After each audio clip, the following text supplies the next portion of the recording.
Hi, can you hear me? Yes. All righty. Linda Watanabe McFerrin is going to be reading first from Post-Apocalyptic Valentine. Ooh. She's a very unusual writer, I think.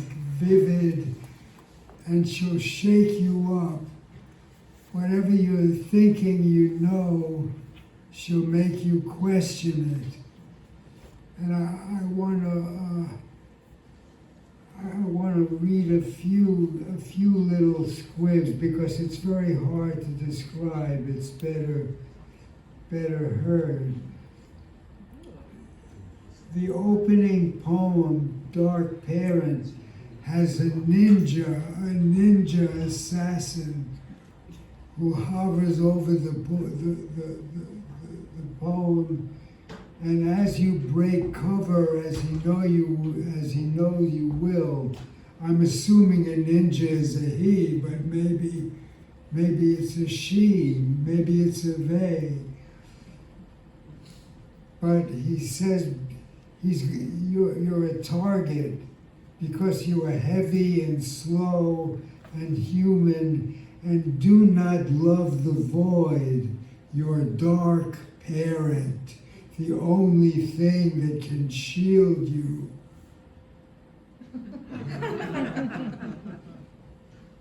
There's also, this book goes everywhere, but I want to give you a bright sense. I'm going to read this whole as a short poem called Lullaboo. Do not intellectualize your bliss. Analyze it. Give it style. There are those times when everything rhymes. So simple, like opening your eyes in the morning and all that life rushes in. And then just two more squibs here. What the poets know, isn't it strange how the chosen ones, let me say Linda McFerrin is also a novelist and a travel writer and writes widely in magazines, so find her and read her.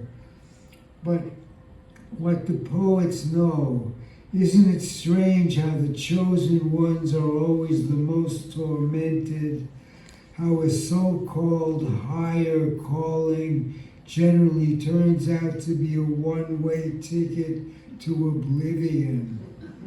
Poets, claim your birthright as the world's anointed. Rise up and sing like canaries before you go down in flames.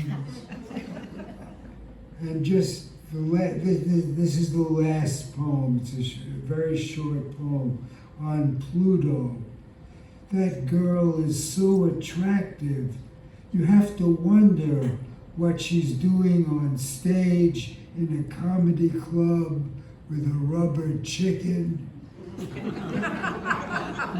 Linda Watanabe McFerrin.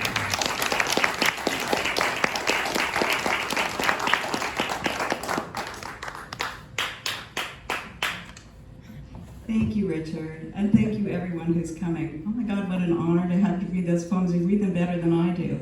Maybe you should read the rest of them. It's really a treat to be here reading with Poetry Flash.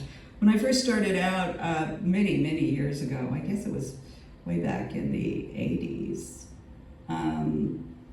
late 80s, I hate to admit it. Richard Silberg and you were doing it.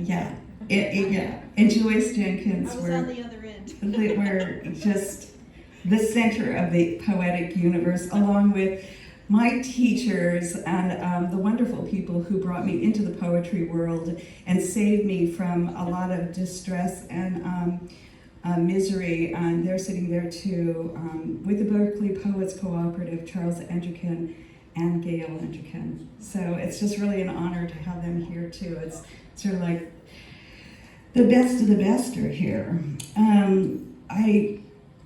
As I said, originally I was writing other things. I was writing long and short fiction and essays, travel essays. But I came to poetry. I actually started poetry though before I even knew I was writing poetry. I was a kid, and I was like 5 when I wrote my first 6 when I wrote my first poem, Tom and the Weed. But then I left it. I wrote all the time in journals about how I was going to like jump off the second story to make my parents sorry for scolding me and things like that. But then I gave it up for a while, and it wasn't until my husband and I lost our daughter that I was lost. I was really, really lost. It was right before grad school, and I went into poetry to Gail and Charles's sessions with the Berkeley Poets Co-op, and poetry basically saved my life. They saved my life. And I've always found solace in poetry, as many people do. And these days, with what's going on in the world today, I really think that, especially after that election, poetry can still save us. I mean, we do need to spread that around and spread that thinking around. So happy to be sharing it today, and happy to see all these people here to share this poetry. I want to also mention my one of the people that helped me with this was Jim Solar, my editor, who the press that I published the book has never done poetry before. And I had to find the editor, and Jim edited my first novel way back in the 90s. And he said, he's a really well-known poet and a wonderful writer, and he said that he would edit this book too. So we wrote a terrific foreword, and I think he understands my poetry more than I do. Enough said about that. I also want to, at this point, mention that one of my dear friends who was supposed to be here just got up, and so she's not here, and she was one of the reasons I was reading first, so she's going to miss it. And she's 104, which is why we wanted, because we didn't think she'd make it through. But apparently she's not. Hopefully she comes with her son. So those are my announcements. So I'll start with, I'll get right into the poetry. Dark Parent is a weird poem. Let's see if I can see here. I'm going to read a poem that I like, especially after all the cat ladies and everything, being called cat ladies, of which I am one. This poem is called Witches. You who are young and not so plump, inedible really, like that boy Hansel, who was so insolent, how could you not want to cage him and taunt him with the daily measurement? The chicken bone trick fooled no one, but you, the girl, showed promise, working away, resentful, bearing your secret grudge, using your wiles. Yes, the wiles make a witch. We do not want the dumb ones. You must count and remember and never forget the good or the bad. You must keep it stored in a jar, in a dark, quiet place, like your mind or the cabinet of memory. Shun us at your peril. We will turn you into one of us. This is no spell, it's a promise. Yes, this is a promise. So yes, a bit of that darkness.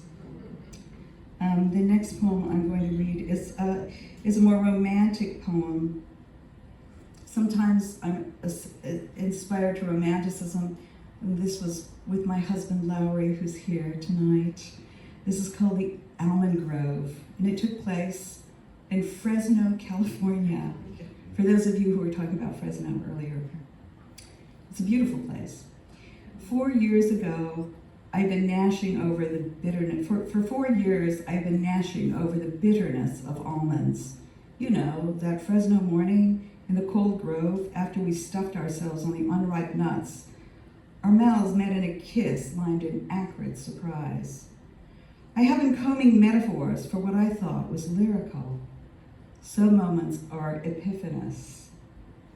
Some cast themselves in harder lines. That was the morning when we saw the cow lying bloated in a field, its forelegs stiff as clothespins, pointed toward heaven. The other cows gave it a wide berth, settled across the yard, silently munching old grass. That odd death, I thought to exclude it.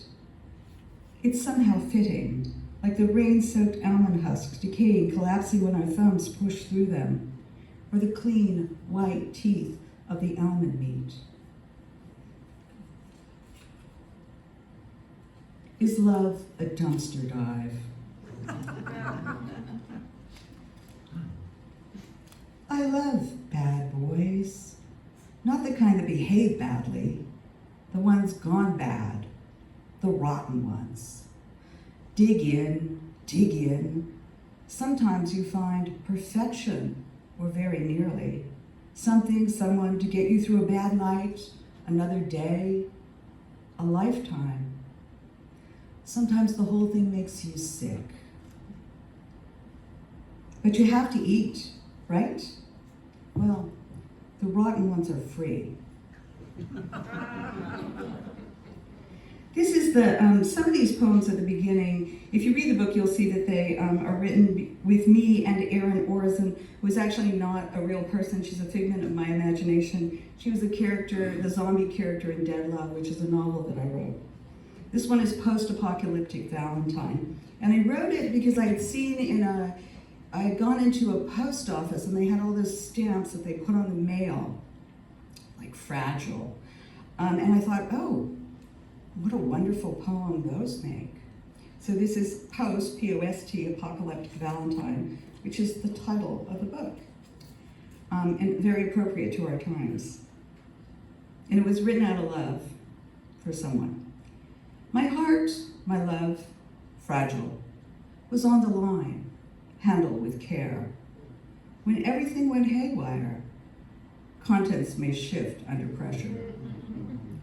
You, a zombie now, contents may spill under pressure, without a clue about me or you, promises all broken, and an apocalypse looming.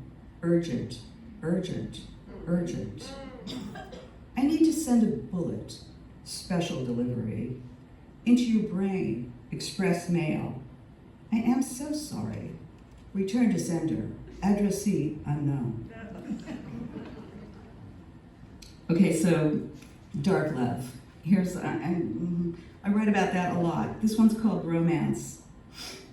And by the way, a lot of these poems are, if you know poetry styles, a lot of these poems are influenced by a variety of poetry styles, and you'll see them when you read through the book. There's ekphrastic poetry, there's romantic poetry, I have decadent poetry, surrealist poetry, confessional poetry. There's a language poem that I'm going to read tonight too, and some beat poetry, and other kinds as well. So hopefully you can have fun identifying the poem. This one's, I call this romantic, though it's probably not that romantic at all. It's dark.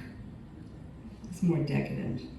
I had imagined her upon a hill, half clad, the breeze between her legs. I am a passenger in the car.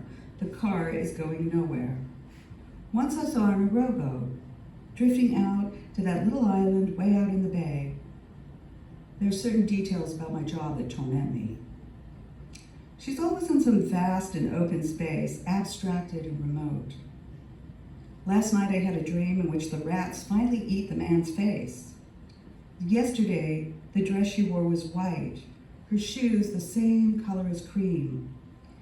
The man was hanging from a pendulum, and the pendulum dropped, as it does in some big clocks at the prescribed hour, while the spring rewinds, before it begins its climb again toward the future.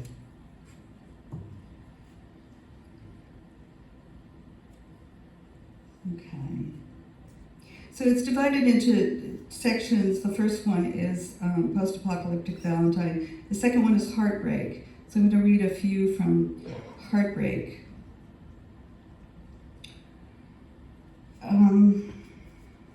Reveille. Shh. You were frozen, listening. And and the animal moves beneath you, articulating, haunches gathering, uncurling in the singeing early morning frost, where the forest meets the railroad tracks. The snap of twigs like rifle shot and the empty air seems far, almost on ice. Some part of you similarly is unaware of how the black twigs snap back into your face or the hushed chill about you. Only the line where you and the animal meet and the movement rotates, filling your limbs, fluid. This is excruciating, the way your chest is arabesquing, stretching across the thin crack of dawn. Unsure of this footing on ice, but the movement is, forward is, breaking is.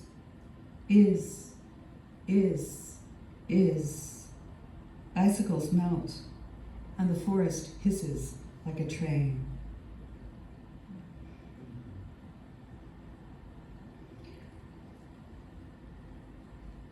I'll read this one because it's more sentimental. It's for Bert. It's for a friend of mine who died of AIDS a long time ago, and I wrote it a long time ago.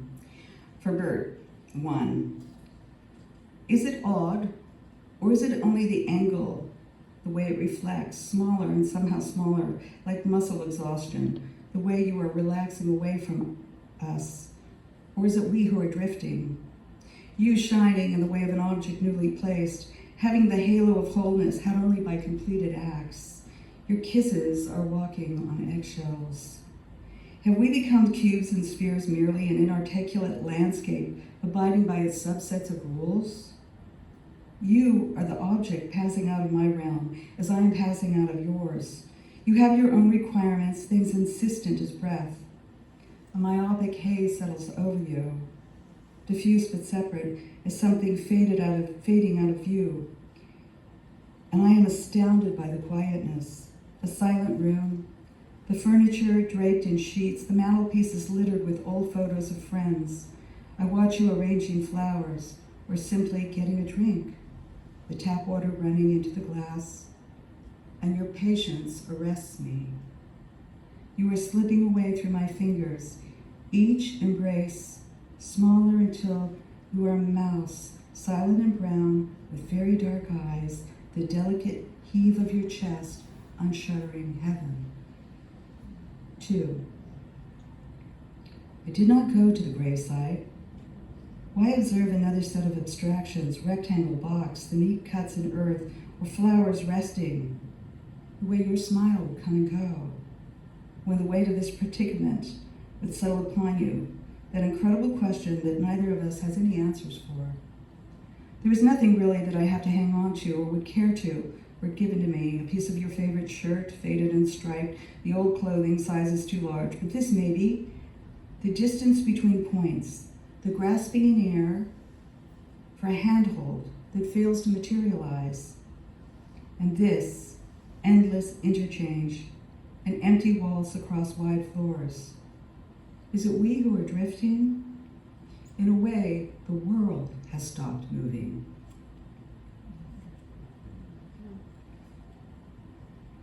Okay, so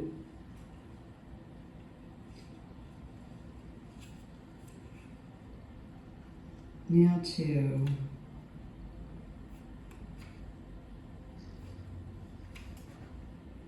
actually have more. The ransom note. We are holding your daughter, and we do not want black tea or ochre spices. We do not want buckets of pearls, tourmaline brooches, the furs encircling the neck of your beautiful wife, that white neck like a candle, the long legs winding about you as you sleep. We do not want green bills packed tight as tobacco, smelling of breakfast and leather. We do not want even your severed hand, the stump of an arm, an eyeball, a knee. We want only your word, writhing on its own treacherous balance, bare and aligned, and knowing it lies, nailed to the gray center of the almond grove, locked in a meaningless contract with dawn. There's that old almond grove again. I'm going to read a couple, sort of like, I have a poem that's kind of a language poem, which I love, but I think I'll read this other poem, these couple of beat poems first, this one beat poem. So when I was traveling, I traveled a lot for my job as a merchandising manager and product developer. And I would sometimes, and then I would mix that in with things too for poetry, and sometimes the poetry and the writing, if I was writing about the tall grass prairie, would take me to Oklahoma, which I love. So when I was in Oklahoma, there was nothing to do and I was all alone, and I would go to these restaurants, and I wrote a whole bunch of poems on the road there about eating alone in bars. So here's one of them. Iconic. And these are fun. This is a fun little group of poems. Read one. Iconic. And I would write them while I was sitting there drinking. And it was a really great way to write poetry. I often write on cocktail napkins because it's great. Greasing the skids with alcohol. So, iconic. You are suffering under the stares of icons. Marilyn, Elvis, the saints of our obscure religion, the one without a name. Worshipful, you silently drink your Coke, nursing a hope as deadly as corn syrup. Better you should get toasted. Slurp up the many acres of wine and vine, because maybe then you would find your way out of the madness of present time. Find that door into summer Heinlein rhapsodized about, into your strange, across the planet childhood. He said you could walk into a bright and hopeful future. He was wrong, you think. As you close your briefcase, pay your bill, settle up, get in your car, and drive. I'm sure you've all been there. The phone. Do I have time left? Yeah. A little time? I just have a few more. Yeah. In the window of my phone, people will appreciate this. This is the way we live today. In the window of my phone, my life hangs unanswered. In the window of my phone, I watch myself, I follow others, I celebrate, I cry. In the window of my phone, I haunt old love, search for the next one, laugh, try not to try. In the window of my phone, I gather information like a spy, watch friendships drift by, sleep, chatter, lie. I power up, I die. Okay, this is the one about reading Dylan Thomas, about poetry. It was one of the, this is typical of our poetry morning readings, Larry and I reading Dylan Thomas this October. How many of you love Dylan Thomas? Raise your hands. Oh, if you don't, you should read him. I crawl through the belly of syllables of image. You ride at a gallop, hand on your hat to keep your head on, tongue trilling like some naked lark. You spit out those images, smile on your skeleton face. I hear your bones clanking, me laughing in the shower of spittle. Every word shakes the clock ticking behind the curtain of my ribs. Every spit-fed syllable lands in syncopation while you and your snapping fingers beat out that poet's rhythms. Your laughter, the only thing between me and all his wounds, bleeding bombast, beauty, and fury. And now for a little bit longer poem. This is a language poem. I love language poetry, and I didn't mean to write this poem because I'm not a language poet, but it just sort of happened, as language poetry will do. This one is called Is Invisible. And Lynn Hegenian is like my favorite writer, one of my favorite writers. And the way a line can suggest something else. The thing about language poetry is that the reader and the writer are in a conversation usually, and you're filling in your parts of it. So think about your part and the part that's here, because it's not all said. It's intuited or felt. It's a really interesting form. Is invisible. And I'd be interested, Richard, to see how I did. Is invisible. The trees reflected in a placid lake look real. Specifics signify lunettes, spectacles for the opera. Each of the mouths an open O, to be seen from the third tier. Where are we? Orchestra seats because of the sound, orc, creating a physical resonance. You are the instrument, even a banjo with its twang. I've come all this way to be lost. One leg is shorter than the other. We walk in perpetual circles. Exactly what's not being said. I believe in ghosts, although I have never seen one. Perhaps it's not necessary, the way grass bows its head. Wind is invisible, half-lives and afterglows. When you cut off the planaria's head, another grows in its place. Thus, the hydra. None of the myth is really true. Sucking all that sugar up through pixie straws, their tongues are pink and their lips are blue. It is a suggestion that so entrances. Every so often I'd see Dad at lunch. My favorite part was spreading the jam. The marmalade was like glass. Only the maid wore no makeup. The way rouge simulates exertion, powder with excellent coverage. I dumped it all out of the small lacquer pots. Dad couldn't give us a spanking. An incredible craving for Kool-Aid. My mouth was all purple. We found holes in the sweaters, but no baby moths, naphtha, and vitamins. I've always believed in ghosts, although I have never seen one. Thick little whispers, she had to leave. She was pregnant. I admired the thickness of her braids and wanted a pair of my own. I heard this while eating bologna, which I hate. Several times the butterflies in my jar actually made cocoons, but I threw them away because at the time I didn't know what a cocoon was. It was only years later that I realized why they sent her away. Algae have such a lacy appearance.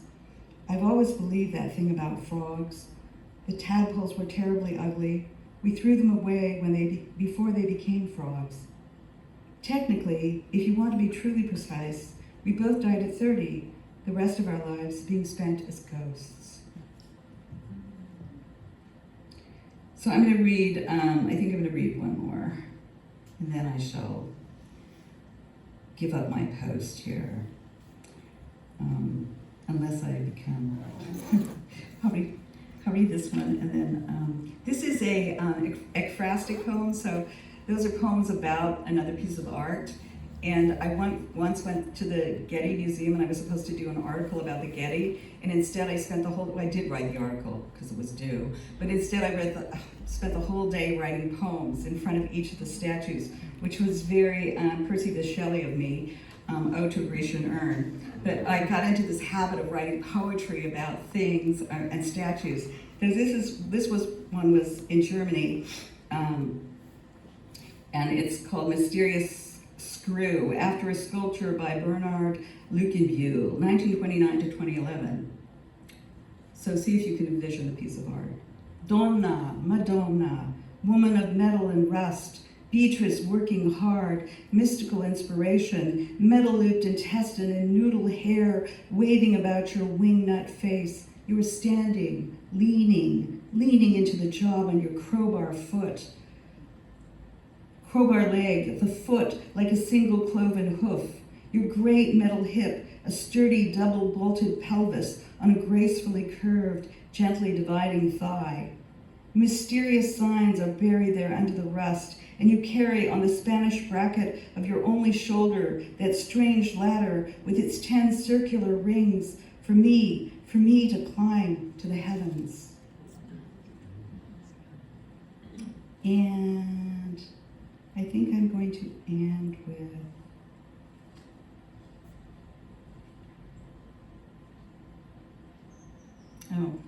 I would read a long poem, but I think I've run out of time. So I'm going to read this short one, and it's called Humor. Humor. They used to say a personality was phlegmatic, or someone had too much bile. Now they tell us it's gluten intolerance. It causes the intestines to swell, the elbows to break out in a rash. But you know this, the bowel is the world's true compass. And that is the cause of all this distress. You have a certain gut instinct. The mind may play tricks. but the colon never lies.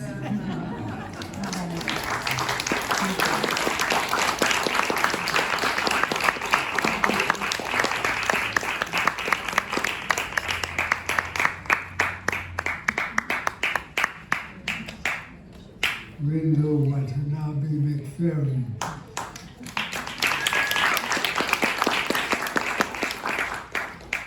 Okay, our next poet is Jacqueline Berger. I want to call you Jackie. You can do that. All right, Jackie Berger. And this is her 5th book, Left at the Ruin. And it's dedicated to her husband, Jeff, who is here. And I think the center of the book is love and sex. There's a poem towards the end, Sex and Death, where the poet is making love at the time that her mother is dying. So, I mean, there's the obvious round of life in sex and death. There are poems about young girls learning about masturbation. And these are the kind of poems that keep on going, they keep on thinking after they end.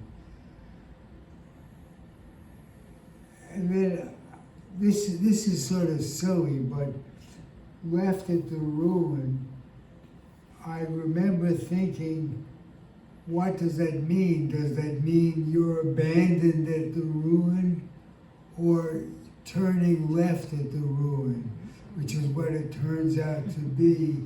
And it's at the center of the poem is a poetry final that the poet as a student is taking, and the teacher is saying, this coming to yourself, what is it? And this whole book answers that question. Let's give her a warm welcome, Jackie Berger.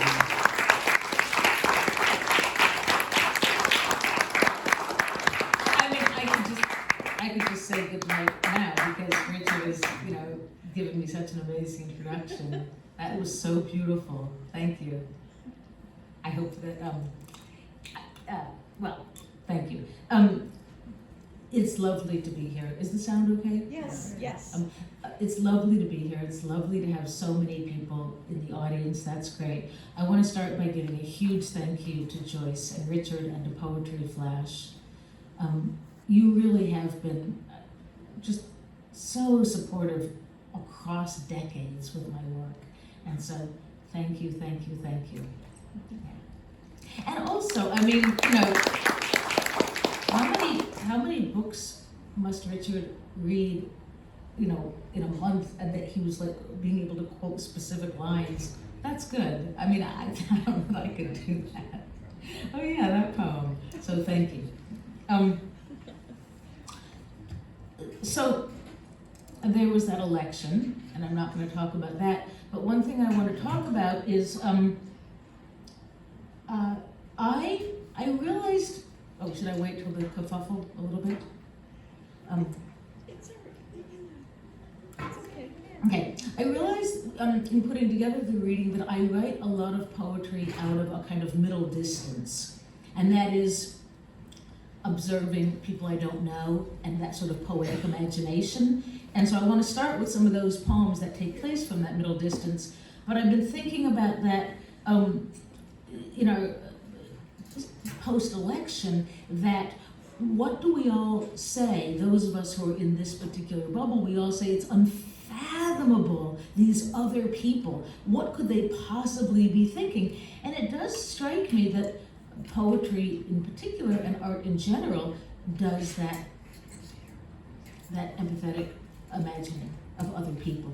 Who are these other people? So I don't have, so that's where I want to start. I want to start with a few poems that just kind of look at strangers. And the first poem I want to read, I moved to the Bay Area also in the 1980s, and the AIDS crisis was very quickly had taken over. And so this first poem is specifically about training to become a volunteer. It's called Assertion. Once I washed a stranger's face and stared into his eyes.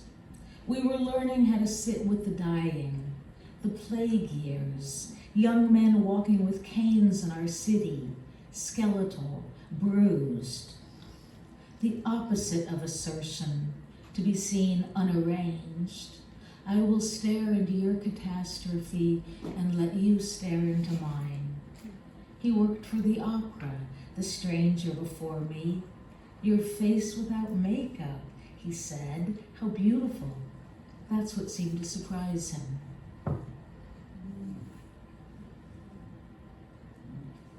And going a little bit further back in time, when I started college, the Vietnam veterans were returning and were being reintegrated, and so some of them were in our classes. So this poem is called State U.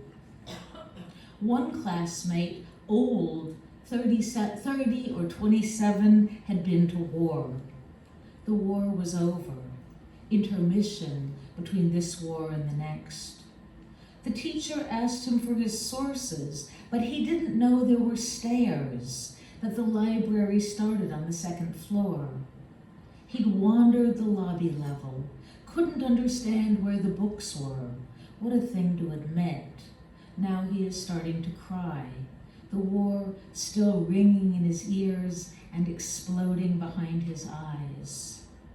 Soldier, though I do not know if you are still alive, let me say that I honor the wet flag of your shame spread before us. Flag you did not want to spread, but could not hide. Without permission, I have used you many times to stand closer to myself. Should I thank you for this?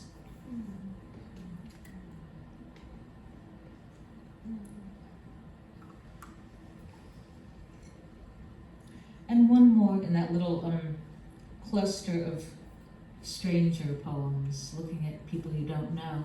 This one is a little different because this time I was not alone. My husband and I were together and we saw two strangers, and we looked at the same thing but saw something very different. And that happens too, just that whole way of what perception is, what imagination is, because that really is what it comes down to. It's called Women with Men. Walking one evening with my husband in the park, we hear a man moaning from the bathroom. A girl on her knees clutching the toilet, the guy fucking her from behind. Should we call the police or yell to see if she needs help? According to my husband, they're just kids too drunk to care about the public setting of their sex. True, we didn't see her struggle. Do nothing, keep walking, the cinder blocks darkening behind us. A dozen years ago, but I think of her sometimes. Girl on her knees, now nearing 30. Does she remember that night? Or is it lost in a blur of bad or semi-bad, or only messy attempts at love? Maybe she was dragged from the path, and what looked like lack of struggle was betrayal. Her voice on mute, and her body, what could she do but abandon it? My own voice, buried like a small animal under a tree. Another animal digs up and devours.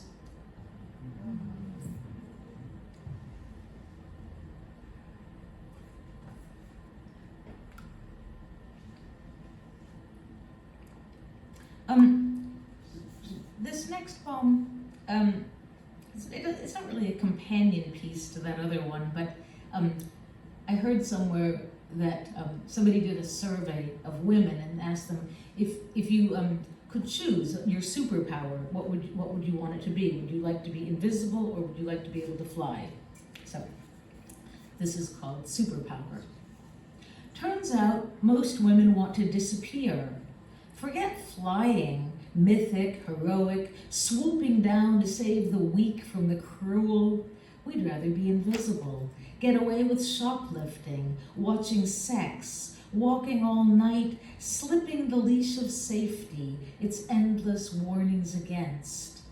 What we want is to stop having skin, fabric fed from a spool and spread across a table to be stamped with pattern. We prefer to be air, the one thing no one can claim and no one can live without. And yes, I will read the masturbation poem that Richard teased everybody with. The poem has a literary reference, actually. In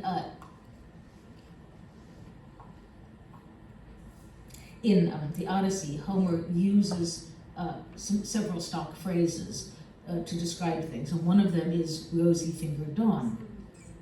And rosy-fingered, I don't know what it's like in ancient Greek, but in English, obviously, if you have the hyphen, it becomes an adjective. Rosy-fingered dawn, it's, the color of dawn. If you take out the hyphen, it's a whole again, right? So, this poem is called Rosy-Fingered Dawn, without the hyphen. Did anybody else, was that a joke that was going around back in the day? No. Did I make it up? Yes. I thought it was a joke, but what? I don't know. It's possible. I don't know. Okay. Private joke. Private joke. Rosy-fingered dawn. English major humor. Dawn on her back or knees. Rosie's tapered fingers entering. Baffling how time bends. 40 years since the girls who taught me girls could masturbate. I'd only ever seen boys miming it, a hand pulling a cord to make a bell ring. A cucumber, no, zucchini, and after returned the crisper. Mom slicing that night for salad, gales of laughter. How often we were a little hysterical back then. Now one of us wears a cancer scarf, the others big hats in solidarity. 40 years like wisps. Do you remember? One does or doesn't in the gust and flurry, our little boats bobbing, little boats lifting and slamming. Still, dawn comes early, her arms laden with roses.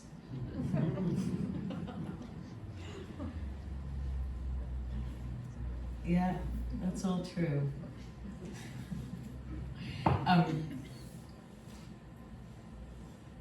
I read somewhere else that most of what we regret is what we didn't do. So this is a poem about that. It's called Beggar. What a waste when I was young, not loving, but obsessing over imaginary, unavailable. Not for me the prelude of hands brushing against each other passing sugar, nor chapter 1, the unbuttoning, shirts like spilled cream on the worn floor. Chapters 2 through 5, a fight, a change of scenery, a feast, the cleanup left for morning as the lovers retreat to the nest at the top of the stairs the summer they live in the old sea house. Roommates fail to see the charm of lobster shells and half-eaten chocolates, soiled napkins like wilted peonies, and the faint sound of laughter leaking through the ceiling. Not mine, the final chapter, where the hero bicycles through the winter landscape, ash and bone, bare trees, a lone figure on a path through the woods.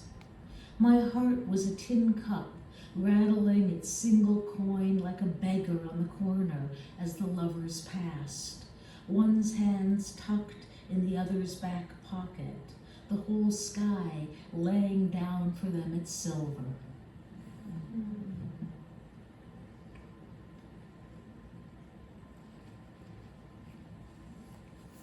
This next poem is,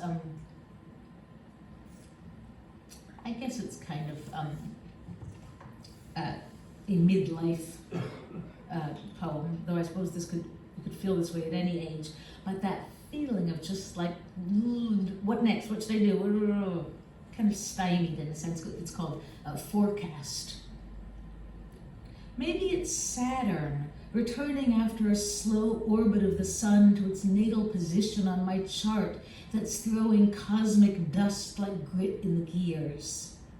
Or maybe it's the 7 years since my parents left me, free falling through the geometry of space, where looking out is looking back in the loop and bend of time. Or the countdown of my own columns, the ache in my left thumb, the click in my knee that's making me restless as wind trapped in a courtyard. Without canyons to howl down or trees to frenzy, it swirls wrappers, plasters yesterday's paper to a fence. A plastic bag sails by, its clear body for a minute airborne as a spirit.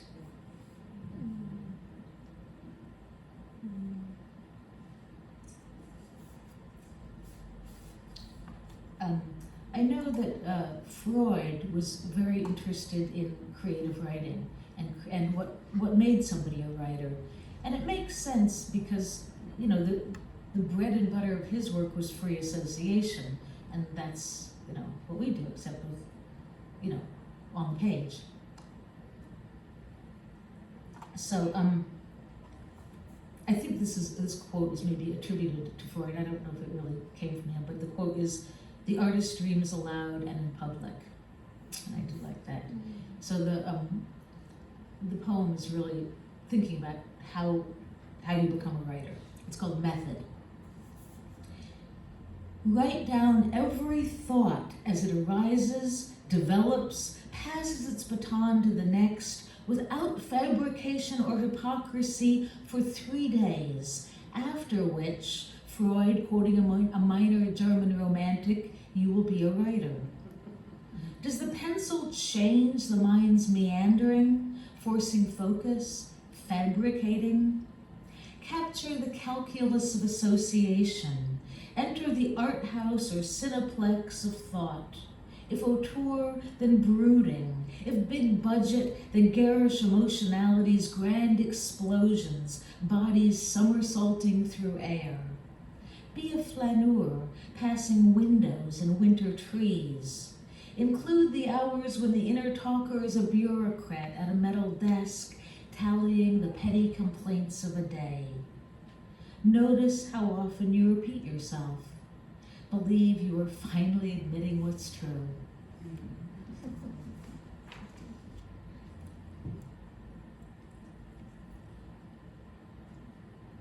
I don't think that it's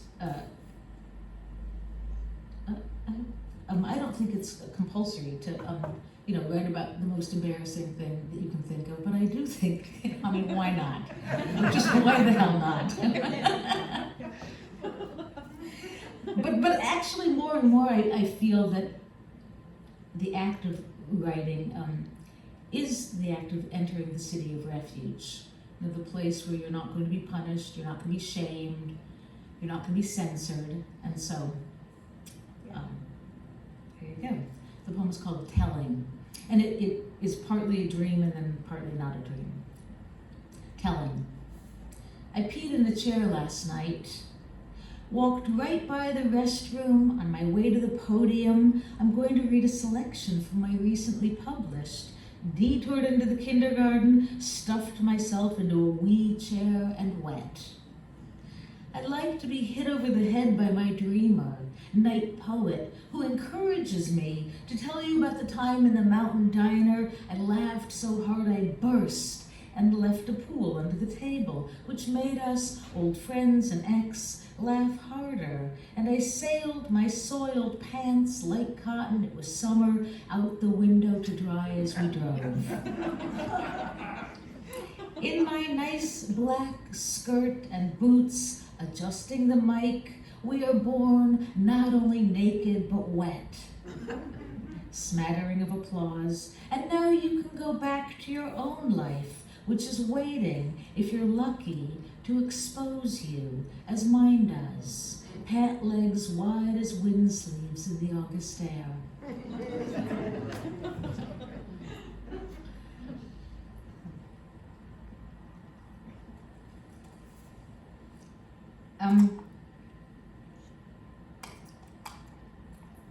I had a therapist tell me that when your parents die, when the last of your parents dies, nobody is standing between you and your own death. And, you know, I found that to be true, actually. So this poem is called The Feeling of Will Be Over. Finally, I believe I will die. The feeling arrives like the smell of eucalyptus, a medicine cabinet smell. Or is it more the sour of old ice from the encrusted freezer's snow cove back when bowls of hot water melted walls? Or tar, or turpentine in coffee tins, after school oil painting, little studio off Pico every Wednesday for years, the rag dipped and rubbed on hands to remove cadmium or cobalt from the stand of trees I'd rendered valiantly, if naively, all afternoon. I am grateful for nothing, what I know of it, the studio long gone, my teacher dead, my mother as well, and the Pinto she picked me up in, famously recalled for bursting into flames on impact.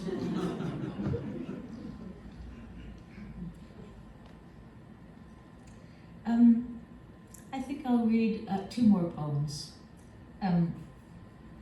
It's true that, as Richard said, the book is lousy with sex poems. But this seems like, Berkeley seems like the perfect city, the perfect place in which to read a sex poem. And this, I mean, come on, really?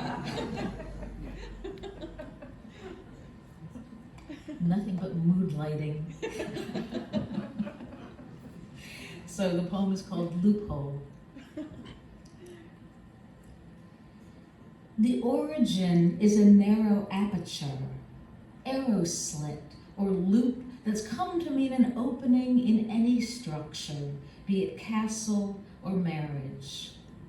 So when my lover spits on his finger to wet what is wet already, and holds my hand, plowing his beauty, its foreign power into me, and when the hatch at the center of my heart flies open, I am unhinged, and you, inches away, are watching.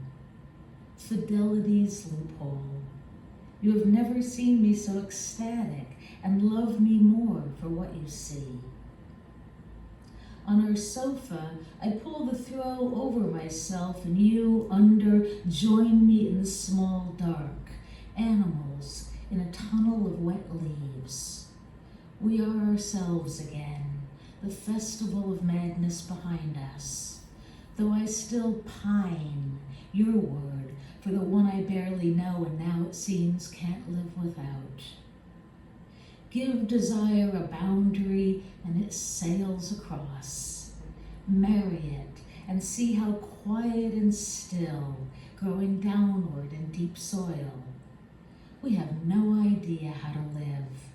Our last decade before the work of age begins in earnest.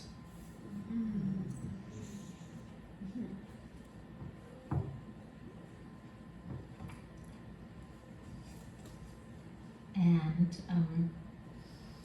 I will end with the title poem, but I wasn't planning to read it, so now I have to find out where it is. It's page 58. Thank you. So helpful. Left at the ruin. Oh, I guess what I'll say about this poem is that I wasn't planning to read it, but then I felt like you set it up so well. I spent a couple of weeks on an island in Greece, and it was, that's where this is set.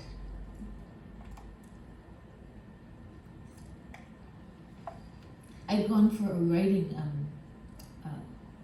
conference, and then the 2 weeks was after the conference, and that was sort of the after conference when everything that I did sort of kind of came together. It's called Left at the Ruin. Smashed apricots on the stone road, a few still on the branches. I am writing to remember how to get back to my hotel through the maze of streets. Walking slowly, stopping often to record in a little notebook another landmark. This coming to yourself, what is it? Poetry final, 2 hours, our teacher only half joking. 40 years ago, and I still don't know how to answer.